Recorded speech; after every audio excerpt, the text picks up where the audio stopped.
नमस्कार दोस्तों, जैसा कि आप जानते हैं कि हम इस चैनल के माध्यम से हिंदी साहित्य के विविध स्वरूपों पर बातचीत करने के लिए आप सबके समक्ष उपस्थित होते हैं। दोस्तों, आज जिस बिंदु पर बात करने के लिए आप सबके समक्ष उपस्थित हैं वह बिंदु है साहित्य। और साहित्य में हम जिन बिंदुओं पर बात करेंगे वह इस प्रकार है, जैसे साहित्य क्या है या किसे कहेंगे हम साहित्य, किसको हम साहित्य कहें। दूसरा है साहित्य और जो वांग्मय है उसमें क्या फर्क है, यदि फर्क है तो किस तरीके का फर्क है। तीसरा है साहित्य का काव्यशास्त्रीय रूप क्या है। काव्यशास्त्रीय दृष्टिकोण से, चाहे वो भारतीय काव्यशास्त्री हो चाहे वो पाश्चात्यवादी शास्त्रीय जो दृष्टिकोण हो, वो दृष्टिकोण साहित्य के मूल्यांकन में किस तरीके से हम देखें या किस तरीके से अपनाएं। तीसरा है साहित्य के विविध रूप क्या है, कितने रूप दिखाई पड़ते हैं जो साहित्य को देखने की हम पहल करते हैं जब तो। अगला है साहित्य की जो विधाएं हैं, साहित्य की जो अलग अलग विधाएं हम लेखन में पाते हैं या पढ़ते हुए पाते हैं वो कौन सी है, वो कैसे अलग अलग अपने रूप को प्रदर्शित करते हुए नजर आती हैं।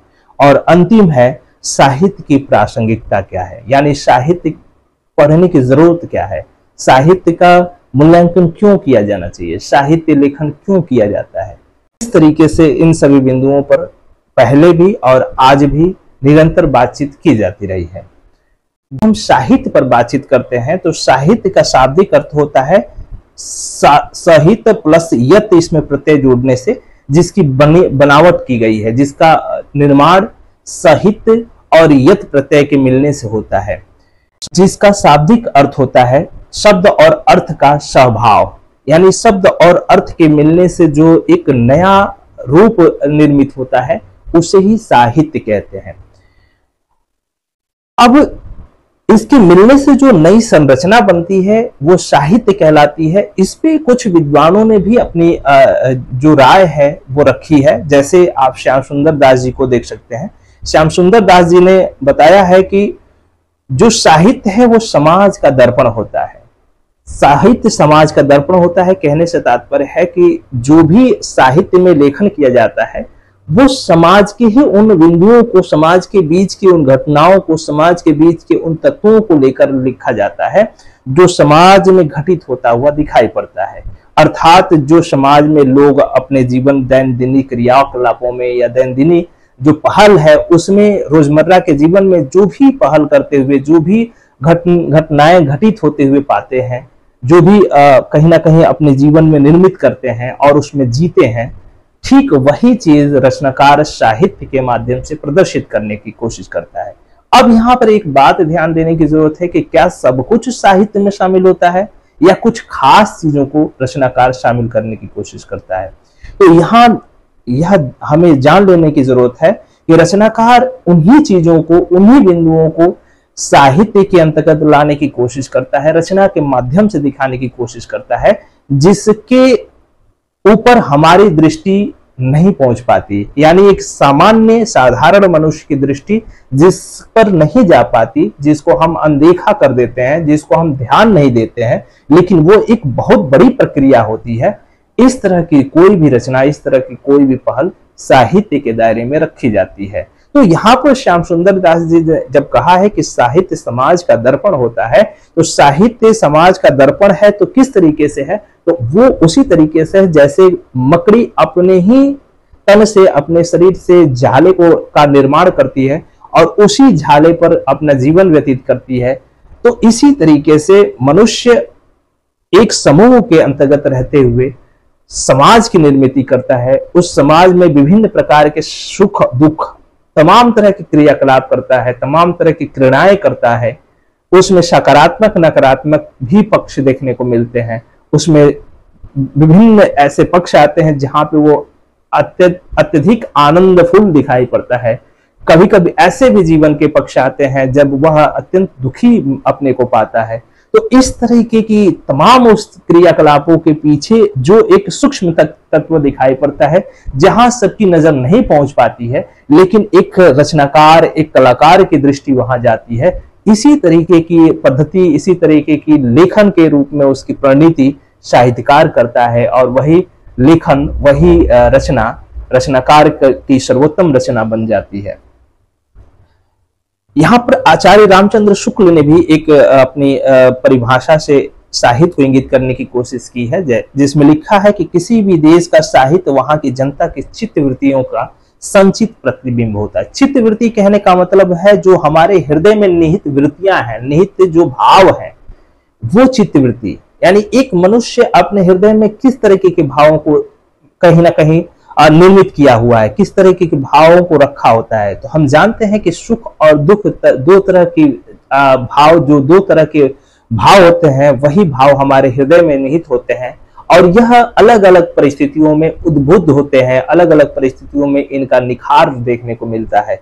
तो यही शुक्ल जी यही बताने की कोशिश करते हैं कि किसी भी देश का साहित्य वहां की जनता की चित्तवृत्तियों में संचित प्रतिबिंब का ही परिणति होता है। यानी जो उसके चित्तवृत्ति में शामिल जो भाव हैं, जो उसके हृदय में शामिल भाव हैं, वही कहीं ना कहीं संचित होकर जब एक रूप प्रदर्शित कर देते हैं, एक आवरण या एक उसके जीवन में जो व्यवहारिक पक्ष प्रदर्शित कर देते हैं, तो वही लेखन के क्षेत्र में साहित्य का रूप ले लेता है।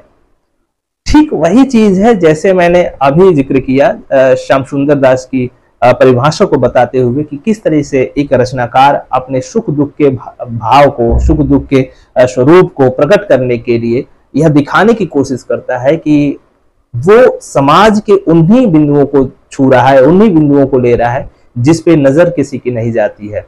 तो वो भाव, वो बिंदु, वो तत्व किसके हैं? वो मनुष्य के हृदय में शामिल भाव ही तो हैं, जो वो व्यवहार रूप में अपने आसपास के लोगों के सामने प्रस्तुत करता है या अपने ही समाज में उद्बुद्ध करता है।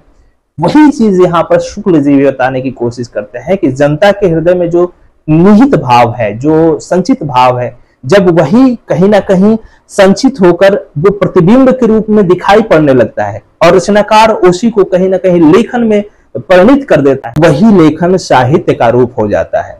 इसी तरीके से बालकृष्ण भट्ट ने भी एक परिभाषा दी है और वो कहते हैं कि साहित्य जन समूह के हृदय का विकास है। जन समूह कहने का मतलब जो जन है, जो समूह में रहते हैं, जो लोग हैं, उनके बीच में जो भी क्रियाकलाप होते हैं, जो भी आपसी एक लेन देन का भाव होता है और उस व्यवहार में जो कुछ भी सुख दुख की स्थिति उत्पन्न होती है, वही जब लेखन के क्षेत्र में आ जाता है, लेखन में परिणित कर दिया जाता है, तो वही कहीं ना कहीं जनसमूह का विकास हो जाता है, यानी वही साहित्य का रूप ले लेता है।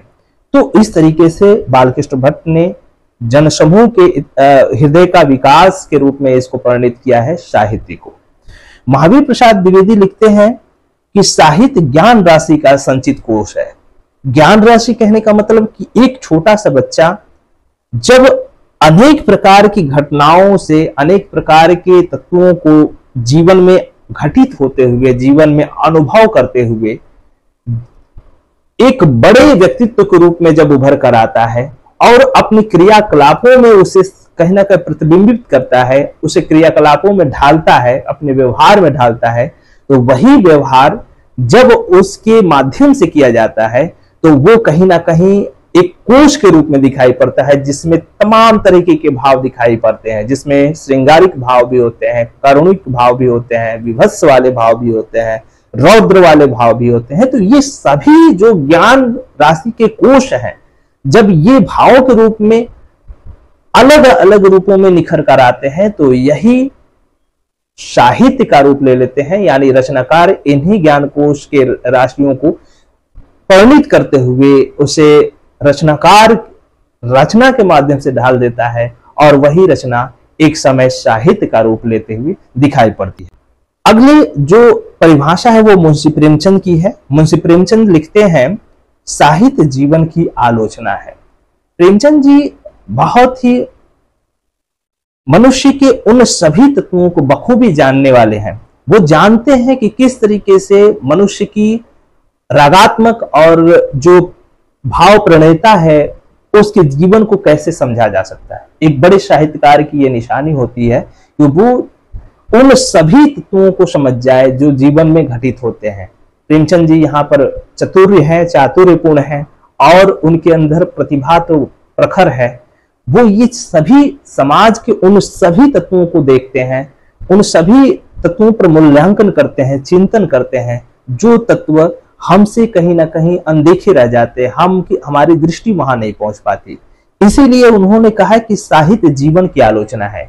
यानी जो लेखन रचनाकार या लेखक अपनी रचनाओं के माध्यम से जो कुछ भी प्रदर्शित करने की कोशिश करता है, वह एक मनुष्य के जीवन में जो उसके जो जन्म मरण या कहीं ना कहीं जीवन में जीते हुए जो भी क्रियाकलाप होते हैं, जो भी सुख दुख के भाव होते हैं, जो भी व्यवहार में युक्त भाव होते हैं, जो भी उसके संस्कारगत जो स्थितियां होती हैं, जब उसे वह परिणित कर देता है और वह रचनाकार उठाकर उन्हीं सभी चीजों को लेखनबद्ध कर देता है, तो वो कहीं ना कहीं साहित्य का रूप ले लेती है। लेकिन एक चीज यहां ध्यान देने की जरूरत है, उन्होंने आलोचना कहा है, यानी उस सुखात्मक और दुखात्मक के पीछे रहस्य क्या है, या किस तरीके की परिणति हुई कि ये सुख दुख के रूप उसके अंतर्गत विद्यमान हुए। वो एक बुरा व्यक्ति अच्छा व्यक्ति कैसे नहीं बन सकता, या अच्छा व्यक्ति बुरा व्यक्ति कैसे बन जाता है, इसके पीछे की जो सोच है, इसके पीछे की जो एक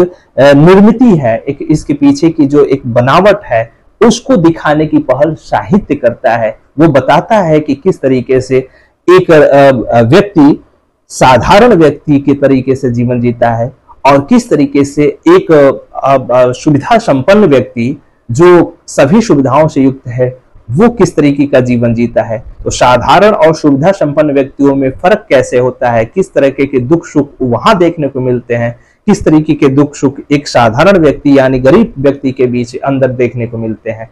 इन्हीं सभी बिंदुओं का मूल्यांकन साहित्य में देखने को मिलता है, जो प्रेमचंद के परिभाषा से निर्मित होता है। किस तरीके का स्वरूप एक गरीब व्यक्ति के अंतर्गत देखने को मिलता है, किस तरीके की स्थिति एक अमीर व्यक्ति के यहाँ देखने को मिलती है, इन्हीं सभी के बीच में जो एक द्वंद्व दिखाई पड़ता है, वो साहित्य के माध्यम से रचनाकार करता है। जो लेखन होता है उसके माध्यम से रचनाकार करने की कोशिश करता है। इसीलिए वो आलोचनात्मक पक्ष है, जीवन की वो आलोचना है जिसको वो दिखाने की कोशिश कर रहा है। यानी हम जब साहित्य पढ़ते हैं तो यह जान जाते हैं कि एक अच्छा व्यक्ति किस तरीके से अच्छा अपने जीवन को जी रहा है या अच्छा करते हुए अपने जीवन की परिणति कर रहा है, और एक बुरा व्यक्ति किस तरीके से, किस नजरिए से या किन पक्षों से अपने जीवन के उन बुरे पक्षों को शामिल करता हुआ दिखाई पड़ रहा है। तो ये सभी पहल हम साहित्य के रूप में देख पाते हैं। ये जो प्रेमचंद है उनके यहां दिखाई पड़ता है।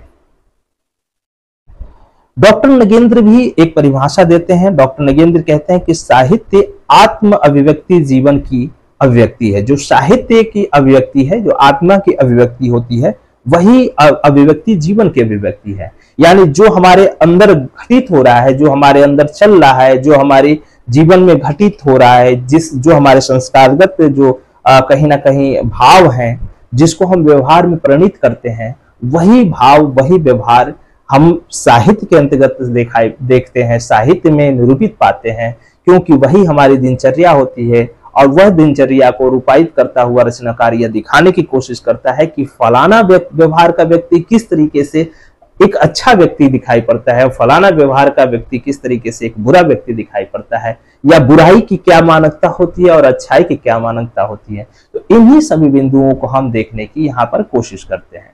दूसरी चीज हम गौर कर रहे थे कि साहित्य और वांग्मय में क्या फर्क है।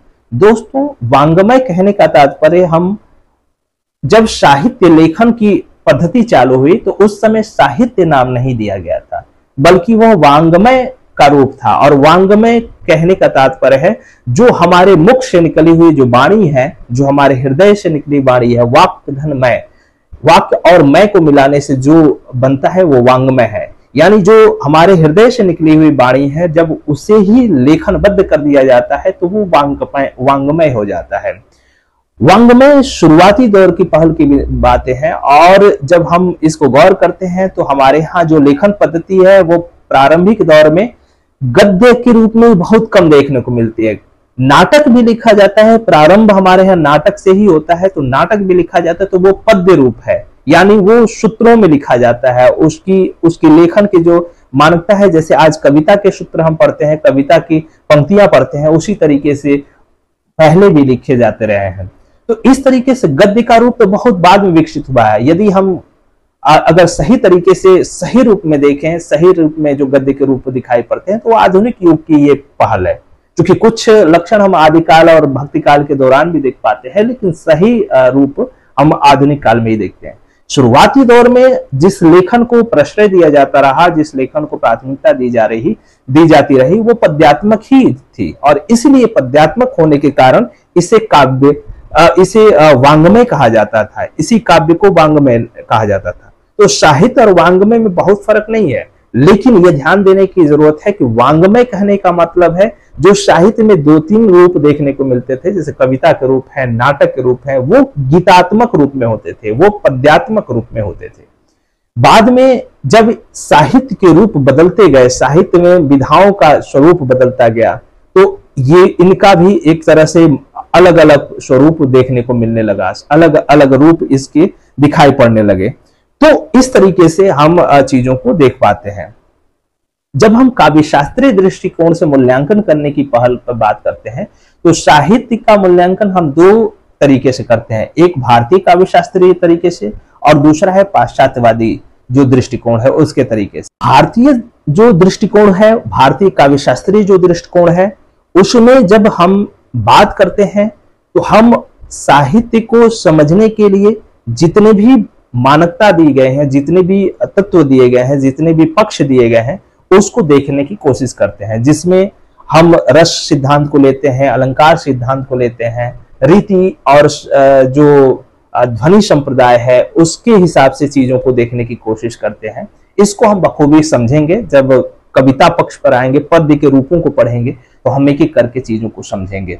तो इस तरीके से और पाश्चात्यवादी जो दृष्टि है उसमें हम तमाम तरह के उन विचारधाराओं को लेते हैं, जैसे मार्क्सवादी विचारधारा है, मनोविश्लेषणवादी विचारधारा है, इसी तरीके से जो कहीं ना कहीं स्वच्छंदतावादी विचारधारा है, इसी तरीके से अस्तित्ववादी जो विचारधारा है, आधुनिकता जो आधुनिकवादी विचारधारा है, उत्तर आधुनिक विचारधारा है, संरचनावादी विचारधारा है। ये सभी विचारधाराओं का समावेश किस तरीके से हिंदी साहित्य में दिखाई पड़ता है, हिंदी साहित्य की जो विधाएं हैं उनके अंतर्गत दिखाई पड़ता है, इसका मूल्यांकन हम यहाँ बखूबी करेंगे और एक एक चीजों को समझेंगे, जानेंगे, तब हम विधिवत तरीके से चीजों को समझ पाएंगे।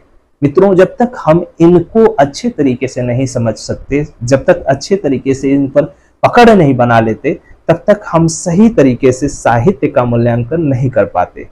तो यह जरूरी बन जाता है कि साहित्य के मूल्यांकन के लिए इन सभी बिंदुओं को समझे और जाने। साहित्य के जो विविध रूप हैं, जैसे अभी हमने जिक्र किया, पद्य रूप है, गद्य रूप है, चंपू है, इसी तरह से महाकाव्य का रूप है, प्रबंध, जिसमें हम प्रबंध में शामिल होगा महाकाव्य, खंड काव्य, इस तरह के। तो ये जो रूप दिखाई पड़ते हैं, उन रूपों पर हम बात करेंगे कि किस तरीके से ये रूप देखने को मिलते हैं और कैसे कैसे इन पे हम बात एक एक करके समझेंगे, जानेंगे भी। विधाओं पर जब हम बात करते हैं तो हम विधाओं पर अभी हमने जिक्र किया, पद्य विधा है और गद्य विधा है। साहित्य के भेद या साहित्य के विभाजन में हम यह देखने की कोशिश करेंगे कि साहित्य के 3 भेद किए गए हैं, पद्य रूप, गद्य रूप और चंपू रूप। तो पद्य रूप में कविता के रूप को ज्यादा प्राथमिकता दी जाती है, काव्य रूप को जो पद्यात्मक होती है, जो लयबद्ध होती है, उसको किस तरीके से देखेंगे, किस तरीके से उसके पीछे की भाव योजना और कला जो योजना है, यानी कला पक्ष और भाव पक्ष पर बात करेंगे।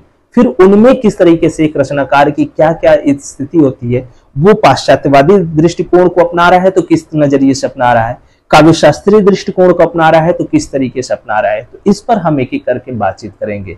फिर गद्य में भी हम बात करेंगे कि जब हम कहानी, जो उपन्यास है, नाटक है, निबंध है और इसी तरीके से आलोचना या अन्य जो गद्येतर विधाएं हैं, जिसमें आत्मकथा, जीवनी, संस्मरण, रेखा चित्र, तमाम इस तरह की जो विधाएं शामिल की गई हैं, उन विधाओं में रचनाकार ने जो 2 पक्ष हम देख रहे हैं, चाहे वो काव्यशास्त्री के जो भारतीय काव्यशास्त्री पक्ष है या पाश्चात्यवादी काव्यशास्त्री जो पक्ष है, उन दोनों पक्षों में किस रूप को शामिल करते हुए नजर आ रहा है, किस को प्राथमिकता दे रहा है, इसको भी हम यहाँ बखूबी देखेंगे।